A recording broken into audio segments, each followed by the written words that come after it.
What if the smartest person in the room is the one pretending to be the dumbest? What if the key to total control isn't force, but fantasy? And what if the most powerful move you can make in a crisis is to surrender? These aren't just riddles.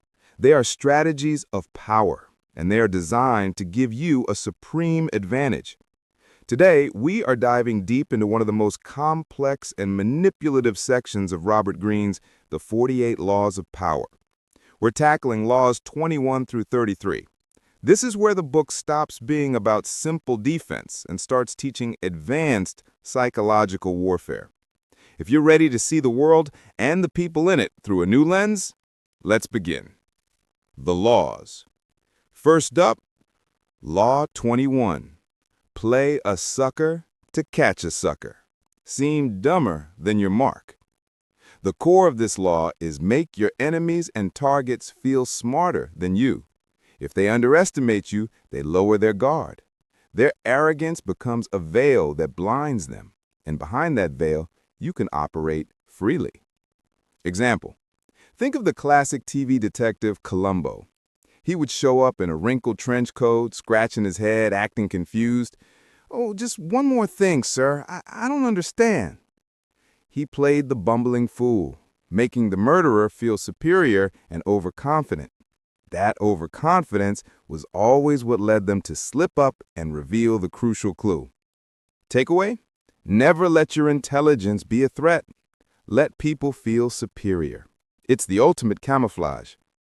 Audience question: have you ever intentionally played dumb in a situation to get more information or gain an advantage? Law 22. Use the surrender tactic. Transform weakness into power. When you are weaker, do not fight a battle you know you will lose just for the sake of honor. Surrender. This isn't defeat, it's a strategic move.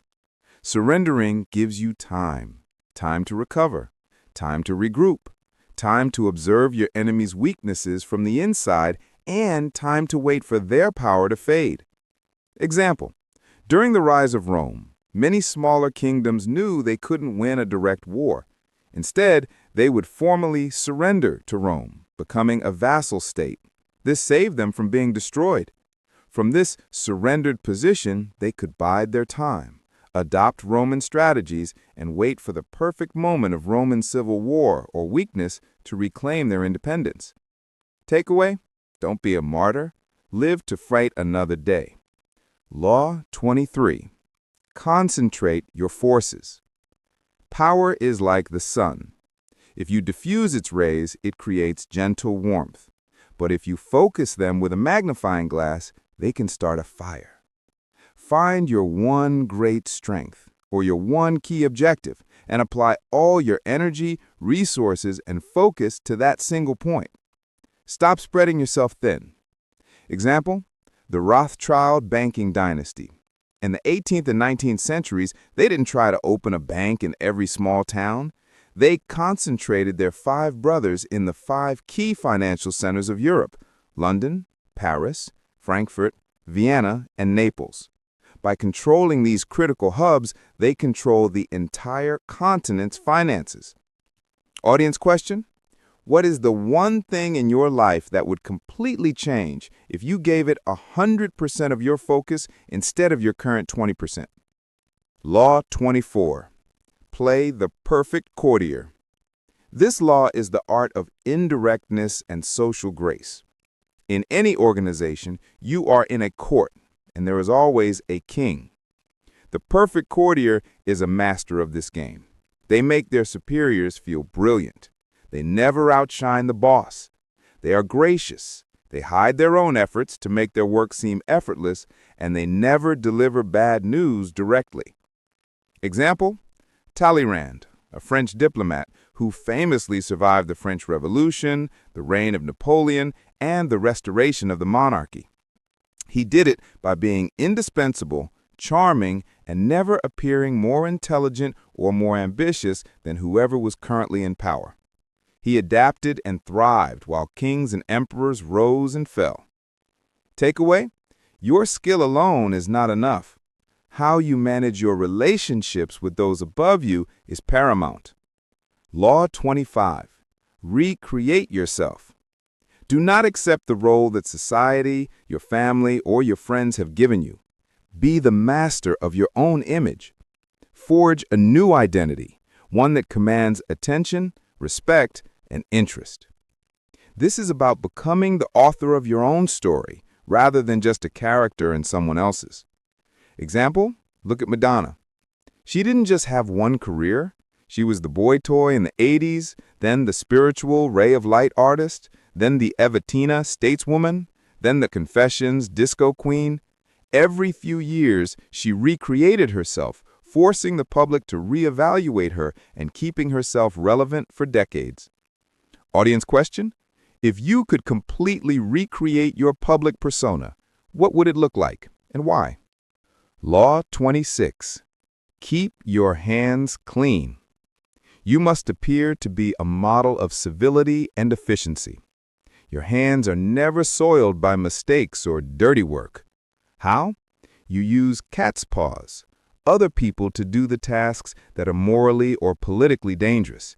If something goes wrong, the cat's paw is the one who gets burned, not you. Example, the good cop, bad cop interrogation technique. The bad cop does the dirty work, yelling, threatening, intimidating. Then the good cop steps in, appearing as a reasonable savior. The good cop gets the confession while keeping their hands perfectly clean of any coercion.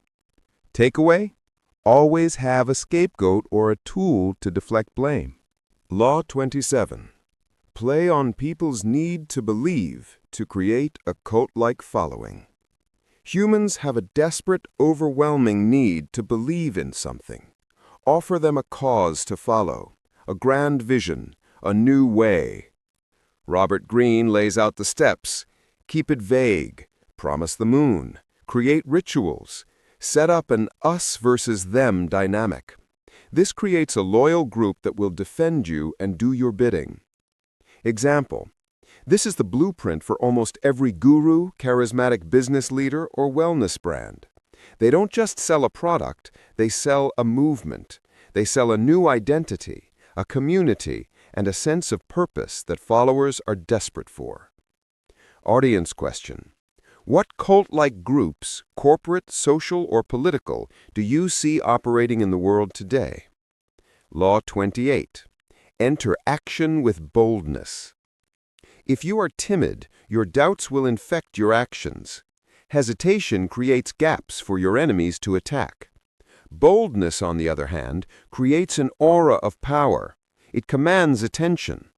Everyone admires the bold. No one honors the timid. A bold mistake is often better than timid indecision. Example: when Hernán Cortés arrived in Mexico to conquer the Aztec Empire, his men were terrified and outnumbered. Some plotted to steal the ships and return to Cuba. Cortés's response was he had his own ships sunk. This was an unbelievably bold move. The message was clear: there is no retreat. We win or we die here. This audacity terrified his enemies and galvanized his men. Takeaway: when you act, act with conviction. Law 30. Make your accomplishments seem effortless. Your skills should seem natural, like a gift from the gods. Never reveal the hard work, the practice, or the clever tricks that got you there. If people see the blood, sweat, and tears, they'll see you as just another hard worker. But if your success looks effortless, it inspires awe and seems like a product of genius. Example: the great magician Houdini. He would practice a new escape for months or even years in private, studying locks and physiology. But on stage, he made it look like a desperate spur-of-the-moment struggle that he overcame with superhuman strength and willpower, not just tedious practice. Takeaway: practice in private, perform in public. Law 31. Control the options. Get others to play with the cards you deal. This is one of the best forms of deception. Make people think they are in control and making their own choices. But you, in secret, have limited their options. You present them with 2 or 3 choices, but ensure that every single one of them benefits you. Example: this is a classic sales and parenting technique. A good salesman doesn't ask, "Do you want to buy this?" They ask, "Will you be paying with cash or card?" A smart parent doesn't ask, "Will you please put on your shoes?" They ask, "Do you want to wear the red shoes or the blue shoes?" In all cases, the main decision, buying the item, wearing shoes, has already been made for them. Audience question: when was the last time you realized you were given a choice that wasn't really a choice at all? Law 32. Play to people's fantasies. The truth is often harsh, ugly, and complicated. People don't want to hear it. They would much rather escape into fantasy. The person who can spin those fantasies, who can promise the miracle cure, the easy path to wealth, the grand romance, will hold immense power. Example: Charles Ponzi, the man who gave us the Ponzi scheme. He didn't promise a reasonable 10% return on investment. He promised an impossible 50% return in just 45 days. People knew it was too good to be true, but their fantasy of getting rich quick was so powerful that they willingly suspended their disbelief and handed over their life savings. Takeaway: reality is a hard sell. Fantasy is an easy one. Law 33. Discover each man's thumbscrew. Everyone has a weakness, a thumbscrew, a point of leverage. It could be a deep-seated insecurity. It could be an unfulfilled desire for glory or approval. It could be a secret pleasure or a crippling fear. If you can find this one thing, you have the key to controlling them. Example: Napoleon was a master of this. He studied his generals. He knew one was obsessed with glory, so he promised him a place in the history books. He knew another was deeply greedy, so he promised him wealth and titles. He didn't motivate them as a group. He found each man's unique psychological lever and used it to turn them to his will. Takeaway: listen more than you talk. People will almost always reveal their own weaknesses. Conclusion. And there you have it. Laws 21 through 33. We've moved from the subtle art of playing the fool to the strategic necessity of surrender, to the godlike power of creating your own identity and controlling the fantasies of others. These laws are a toolkit for psychological strategy.